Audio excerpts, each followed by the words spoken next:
பலரது காலை பிடித்த எடப்பாடி பழனிசாமி தற்போது பிரதமர் மோடியின் காலை பிடித்துள்ளதாக உதயநிதி ஸ்டாலின் தெரிவித்துள்ளார்.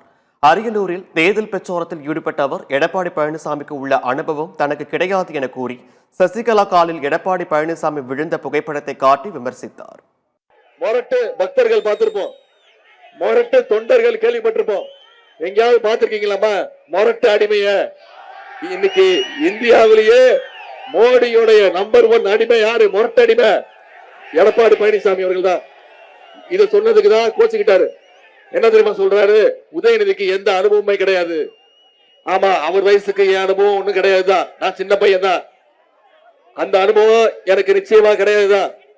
இந்த அனுபவம் எல்லாம் எனக்கு கண்டிப்பா கிடையாதுதான். கீழே ஒருத்தர் படுத்துக்காருல, அவர் தான் எடப்பாடி பழனிசாமி. இந்த அனுபவம் எனக்கு கிடையாது. பதவிக்காக யார் காலையும் விழுந்த அனுபவம் எனக்கு கிடையாது.